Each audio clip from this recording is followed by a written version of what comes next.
Welcome everybody. We're back. Me and Sam, we're doing it again. We're doing a non-spoiler. This is a non-spoiler kind of review of Iron Fist season 2. I gotta admit, just like Luke Cage season 2, I gotta say this season was pretty good. Granted, this is kind of a basis of 6 episodes and stuff, full disclosure, but for all intents and purposes, they did a pretty good job for this season. I have to give credit to what's the showrunner's name? Oh my god, I'm like blanking out. Raven Metzner, that's his name. So, you there, man? I'm still here. Oh, okay, cool. Yeah, but I guess what's your overall thoughts of this season from what we got at this point? Oh man, it was good. It was actually good. I was so surprised. I was kind of like, the first season let me down so bad that I was like, really kind of like, do I really want to see a second season? But I was like, from a business and a PR standpoint, they wouldn't push season 2 if they didn't think that it was in the realm of possibility of it being better. And I think that I recently saw a video. They were talking about the fight choreographer, how he made sure that everybody involved knew how to do their own stunts and knew how to do them efficiently, knew how to shoot them. And I think that the biggest thing I could say about this season, the story is a lot better and it's more cohesive, it's more interesting, it doesn't kind of drag anymore, but the fights and the choreography are so much better. And the main character in Finn Jones, he really feels like, he is a martial artist at this point. Yeah, he's coming to his own as Danny Rand, essentially, finally. Yeah. So, the basis of the season is essentially, if you read, I believe it might have been the first 2 volumes of Iron Fist, where it basically dealt with Danny and Davos. Davos being the other dude that was, I think if I remember correctly, his dad was it Thunder the Conqueror or whatever his name is, and he was also in line to be the Iron Fist. He failed to become the Iron Fist, more or less, and Danny ended up becoming the Iron Fist, and Davos ended up becoming the Steel Serpent, which is equivalent to the Iron Fist and stuff like that, just not as powerful. And that's more or less what this season is basically Davos like, hey, I am destined to be, the Iron Fist, and you, Danny, aren't. And it took, you could say it took Danny, I would say, maybe after Defenders of him finally kind of like coming into his own and embracing being Iron Fist and stuff, but it seems like Davos still thinks that Danny is the same Danny, so to speak. Yeah. And in the middle of all this, you have a new character in Typhoid Mary, who they did a really good job of showing her different personalities. Yes. And kind of structuring it in a way of her having this dissociative disorder? Yeah. Dissociative personality disorder, if I remember correctly. Mm-hmm. Yeah. So they did a really good job of really showing that whole thing and kind of framing it in a realistic way. And she's just as much as a threat, but she's more of a wild card in the most literal sense. Yeah. It was crazy because the actress does such a great job. And it was funny because, like, the only thing I remembered her from was, I think, Star Trek Into Darkness. Like, I was like, she's got a cute face. Like, she seems like she kind of can act. But I was kind of like, can she really fight and feel menacing? Yeah. And I think it was maybe like episode 2 or 3 when you realize, wait, man, she is nuts. But she is acting it so well that it's like she's a hindrance to herself. Like, yeah, one of her is like trying to get a job done, and the other side of her just like wants to spoil it. But you don't really realize which one is worse until like maybe episode 6. Yeah. Go ahead. Yeah, because I'm out. Like I said, it's not spoiling and stuff like that. The way she kind of weaves in and out, you don't know who is helping. You don't know who she's necessarily helping, because again, on one hand you have Davos using her, so to speak, for his plan, but then her other personality could rear its head and it kind of screws up everything. And that plays a part in particular with Dany and Davos and what their aims is trying to do. And the cool thing is that we never really get an idea of which personality is her real personality. True. Like which is the true personality and which is the one that just comes out to do whatever. I mean, we see her violent personality, which is the Typhoid Mary that we see, but then you got the Mary Walker personality that's just all nice and cool and stuff. Well, I mean, I'm trying to think, was there like 3 personalities? Or 2? I feel like what happens is when water or something annoys, like it's almost like there's a moment where they kind of converge. Yeah. Which is really weird to say, but it's kind of like, especially the 6th episode, I was like, yo, Mary, you're not helping right now. Like, you're really not pushing into, because initially it was kind of just like, okay, she likes Dany, and she wants to kind of like get to know Dany, and so that's causing, the other side of her to kind of stumble. Yeah. But then it goes into like, wait, what is her intention? Kind of thing. Yeah. Like, what does she really want out of this? Well, that's the crazy part is, like, for a show, and that's the big key thing about this is, so this season they're going 10 episodes, and I would say this, they do such a good job of the pacing that you never feel that things go too quick, like things get rushed. I agree.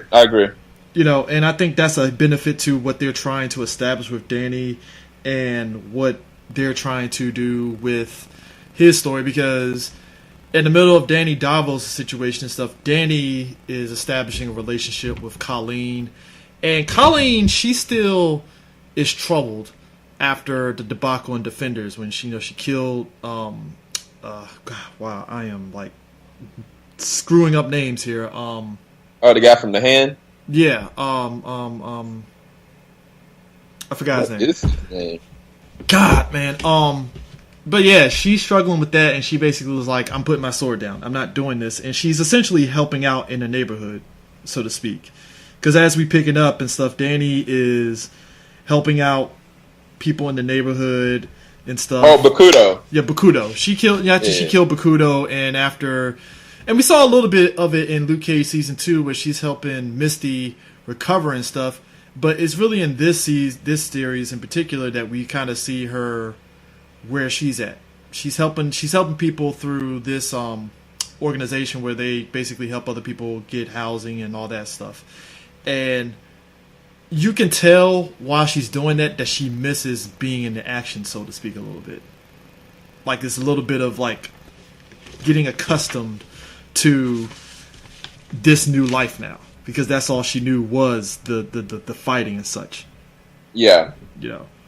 Yeah, it's an interesting fine line with Colleen, because 2 different parts of her are missing. She used to be, this person helped these inner city messed up kids be reformed into being really good fighters. Mm-hmm. And then that got played against her in the first season. Yeah. She used to be like an advocate of the Hand, thinking that the Hand was going to be something that would help embrace the culture or help people, but then that got thrown underneath her. And then the guilt on top of Misty missing her arm, she blames herself for all these different things, but in some way, shape, or form, even in the first 6 episodes, she has to confront all those things on top of this new revelation about maybe a possible connection with her past.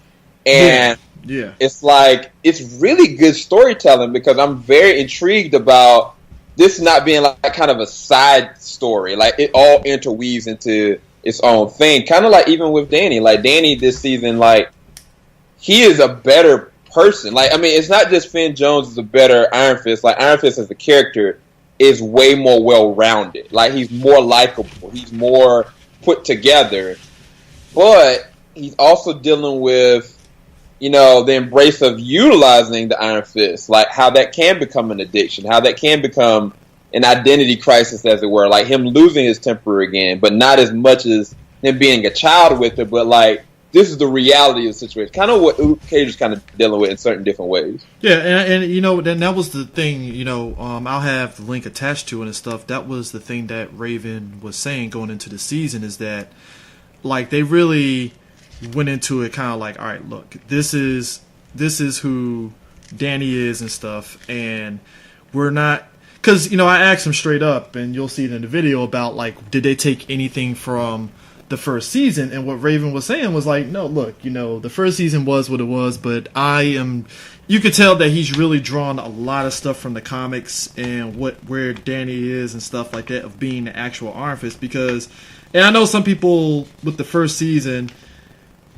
kind of took it as though, well, this isn't my Iron Fist and stuff, but when you really look back at it and stuff, I guess if it wasn't done sloppily the way it is, I can understand him, this being Danny, kind of coming into his own as Iron Fist in the first season. But because of the way the story and everything was structured, you didn't get a feel for that. And when you look at Defenders and Luke Cage Season 2, that's the Danny that we know versus Season 1. And with Season 2 of Iron Fist, I'm seeing the fact that, okay, this is Danny. And even it extends out to the fighting choreography and stuff. It's fluid. This is like dope. This is Danny. This is dope. Minor spoiler, just a minor thing.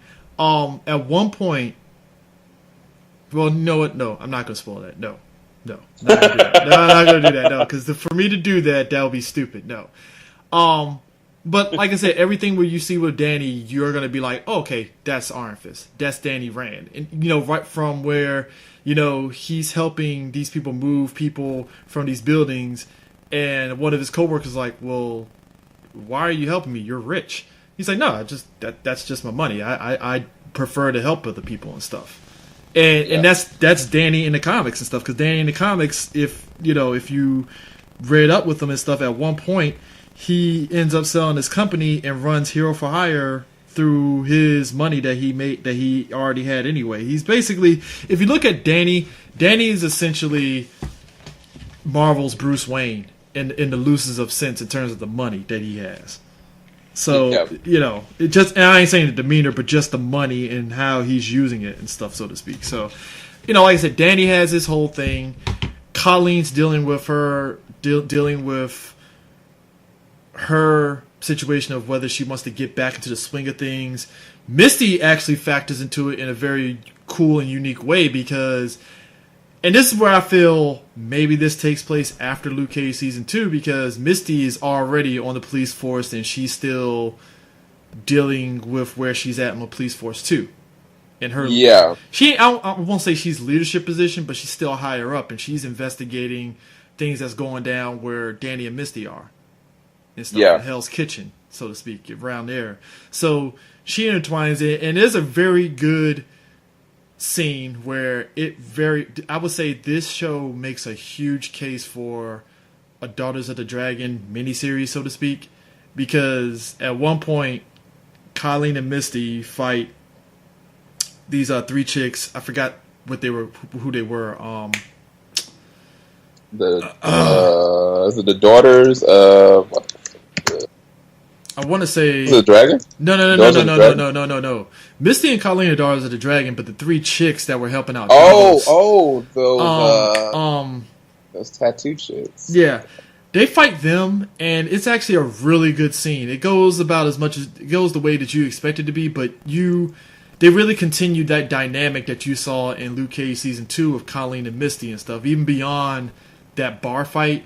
Just their connection and how they both kind of think the same way and stuff. And you can see, okay, I can see them genuinely, just like we saw with Luke and Danny in his season, where it's like, oh, I can see a Heroes for Hire series spinning off out of this, out of both of their series and stuff. You can see a Daughters of the Dragon series spinning off of it, because they both got that dynamic going for them and stuff, so to speak. So, I mean, what was your take on both of them and, Misty and Colleen?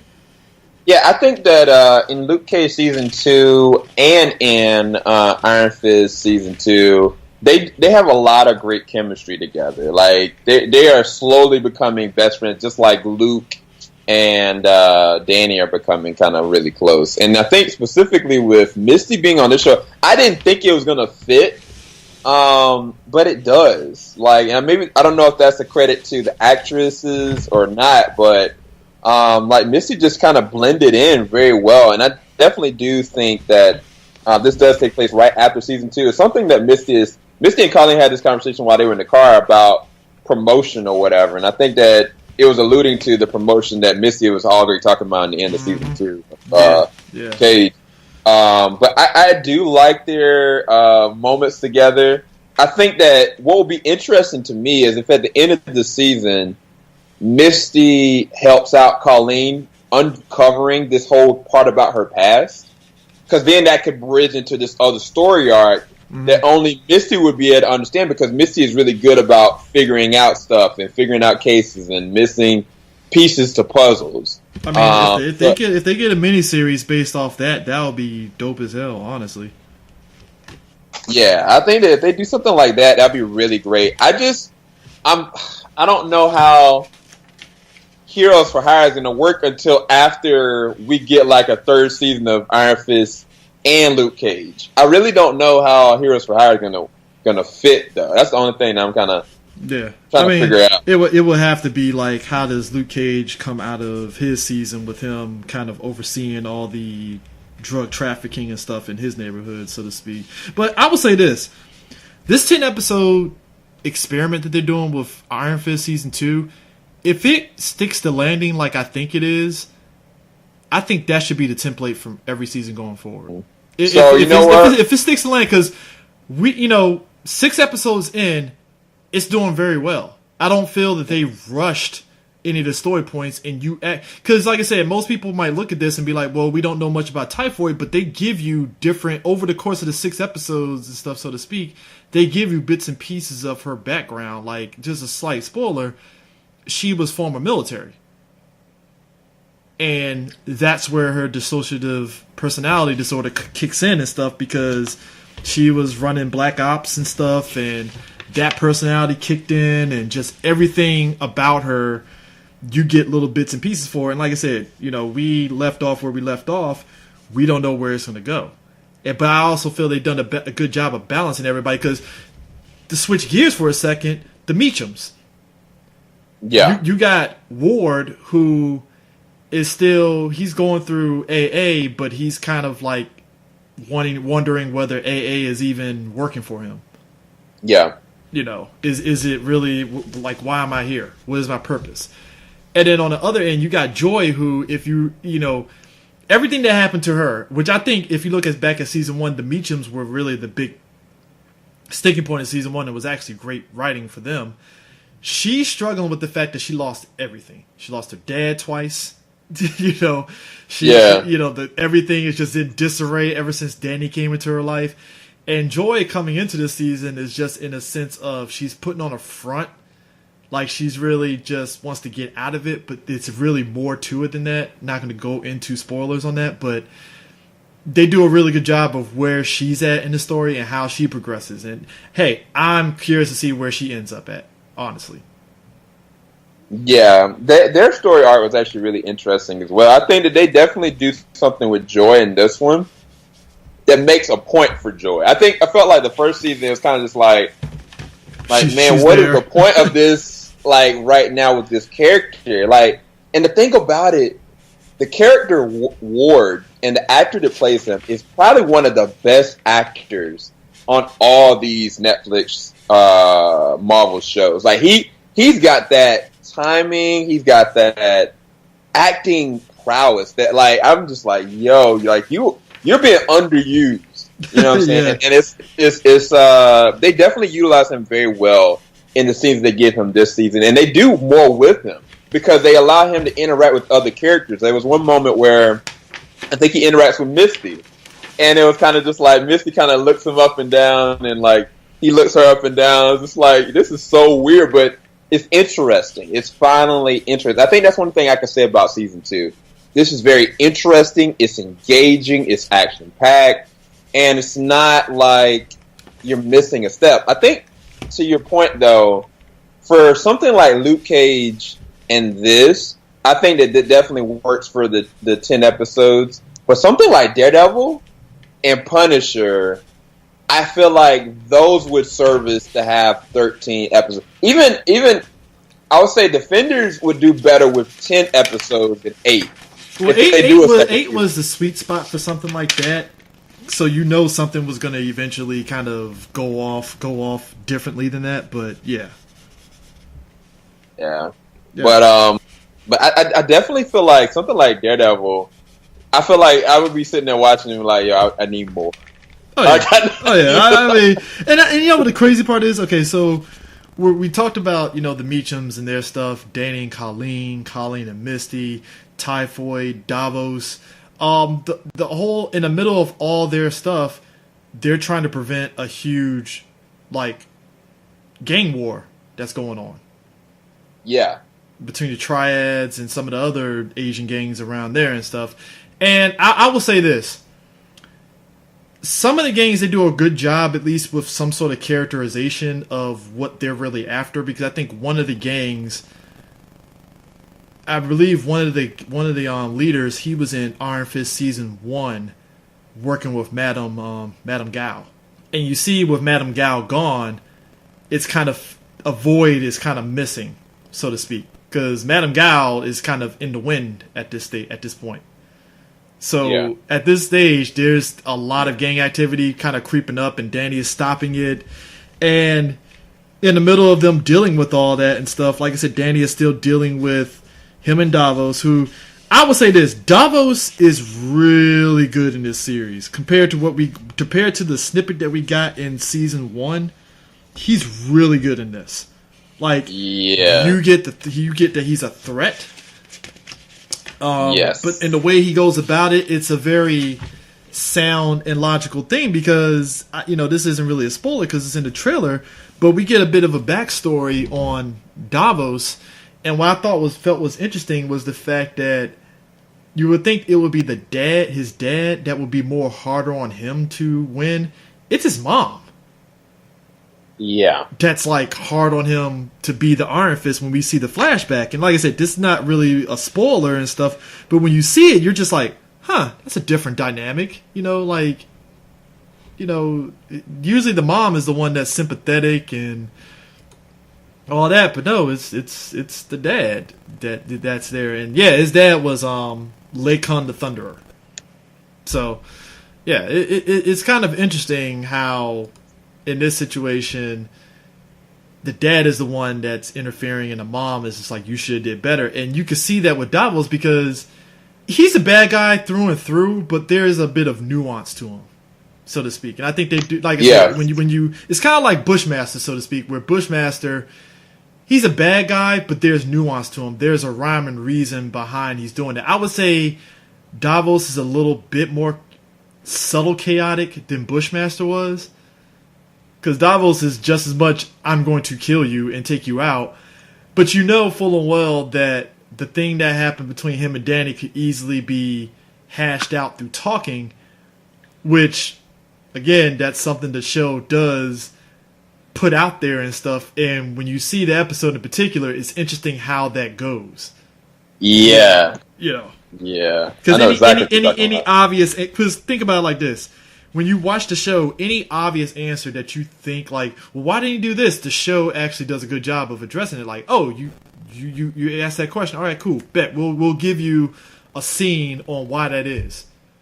Hence why I was saying when they're talking, you're saying, well, why don't they talk it out? Well, you get an episode where they do have that talk, and it goes about as well as you think it does. Exactly. And that's really the turning point of the, I'm not gonna say which episode it is, but that episode in and of itself tells you all you need to know about all the characters at that table. You know what Davos is about, you know what Joy is about, you know where Danny's head is at, you know where Colleen's head is at. They're all right there on Front Street. So you already know full and well, okay, this is where this person's sitting at, and that's where that person's sitting at. So, trying to think if I missed anything. Yeah, I have to give credit to Raven for all this, because he really, like I said, if you look at the interview that we did with him at San Diego, he seemed very enthused on wanting to take this show and really do a fantastic job with it and stuff. And I think you even mentioned the video that's been out there about the fighting of Iron Fist, and I gotta be real, man, it's actually pretty dope. Even the way Danny uses fist, it's actually pretty good. It doesn't feel clunky, so to speak. Yeah. So yeah, what is the guy's name? I think the stunt coordinator's name is Clayton Barber. Yeah, he did it for Black Panther. You think he used Black Panther, and what else? What was the other ones? There was a couple other ones that he did that he's really notable. Let me look it up real quick, just so we can kind of give him a shout out, because if he hadn't have raised the bar like he did, I feel like it would have undertook it again. It would have been kind of like people been like, well, Into the Badlands this, or like the last such and such this, like why is this show not up to that level? But yeah, he was the fight coordinator for Black Panther and Alter Carbon and The Gifted. Alter Carbon's pretty good too, by the way. Just putting it is really dope. But no, man, I actually am enjoying this season. And that's not something that I thought would actually be plausible.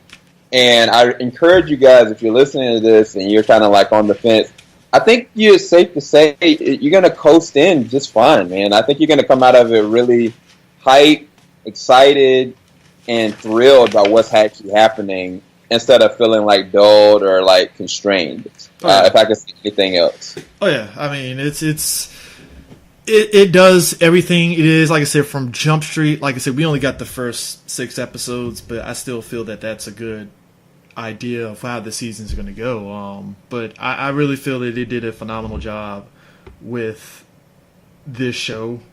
Like I said, I'll probably jump on it on episode 7 and go all the way through 10 when it drops this coming Friday. But yeah, I feel that they really to me it's like this. People sit there, most companies, you will never sit there and feel as though they're actually listening to the consumer, right? And when I look at this from top to bottom, dead serious, I feel that they did a really good job of addressing everything that we had a problem with. I feel the women. Yeah. I feel the way the women are written in this season is really good. Like I said, Colleen is written very well. Joy is written very well. Like at no point do you feel Joy is the weak link. She actually has something going for her, and she isn't just there, like you pointed out with her in season 1. It just felt like season 1 she's there, but this season it feels like she has a little bit more to prove, so to speak. Yeah. Like I said, Typhoid, she has characterization, which I'm curious to see how this all ends up for her. Like I said, even with her dissociative personality disorder, I think they did a pretty good job of doing it. And that's the thing too, they did it in such a way it doesn't come off as hokey. Yeah. They really could have just did it like, oh, she turns into this character, woo! It's like, no, they played it pretty straight and stuff. And yeah, when she goes into that other personality, she is a threat. She is scary, bro. She is legit scary. And like, you kind of think like, man, she's not gonna be a threat. Nah, watch. I mean, it's kind of like Frank from Jessica Jones, where he's like this crazy dude that is taking all these, basically, it's a situation of where Frank was taking those pills and he had a bit of a personality because of this. This is from a legit hurt for Mary, and I'm curious to see whether she has a part with that same company that messed around with Frank. Because remember, we only saw Frank for a hot second in Jessica Jones season 2. Yeah. Yeah, so I'm curious to see if she has any connections with that group. We'll see how this season plays. But like I said, Colleen, Misty, I want to see more Daughters of the Dragon. Like, their connection is dope. Finn was great. Ward was great. Davos is great. Like I said, this whole season has been phenomenal. Lei Kung is played by Hoon Lee. He plays Lei Kung. So, yeah, he's in it, and yeah, he's the one that basically. I think he was the one that in the first season, he was the one that was like when Danny was doing the flashbacks, he was the one that was kind of giving Danny those words of wisdom, kind of thing, so to speak. So yeah. So, but yeah, other than that, man, like I said, I think if we keep going, we're definitely going to be hitting spoilers. So I definitely don't want to spoil people and stuff. But yeah, definitely check out Iron Fist season 2. Be on the lookout for our spoiler discussion on this. And yeah, I mean, you got any final thoughts about this season? You know, what people should anticipate going into this show Friday? I think you're gonna have a great time with it. Just, you know, go for the ride and don't be worried or constrained about your perceptions from what it was before. Like, don't go into it any kind of preconceived notion that's gonna be bad, or try to wait for it to compare, because you're gonna miss out on the enjoyment of it. Because that's how I felt the first 2 episodes. I was like, oh, when is this gonna mess up? But no, like, just enjoy it for what it is. It is better in almost every way. So yeah, just enjoy the ride. Yeah, pretty dope too. Side note, all the episodes are named after issues of Iron Fist books that Danny's been in. Oh, really? Yeah, like Fury of Iron Fist, The City's Not Burning, The Deadly Secret, Target Iron Fist, Heart of the Dragon, Dragon Dies at Dawn, Morning of the Mindstorm, Citadel on the Edge of Vengeance, War Without End, and Duel of Iron. So, if it goes this way, I cannot wait to see, like I said, Danny and Davos, to see them both go at it. I can't wait for that. That's gonna be, that is going to be dope as I don't know what. Because like I said, the trailer only gives you a taste. It does it. Because trust me, folks, when you see the backstory with Danny and Davos fighting, it's actually pretty good. You get the Iron Fist mask and all, and I was like, yes. Which to me, it proves that you can do the Iron Fist mask, and it won't look hokey. Look. All I'm saying is, he's seen from what Matt has done. You calling yourself the new protector of that area?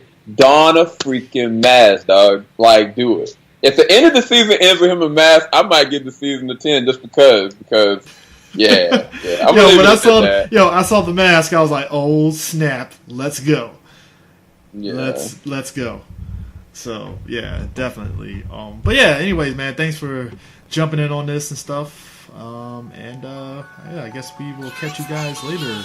Peace out. Later, you guys.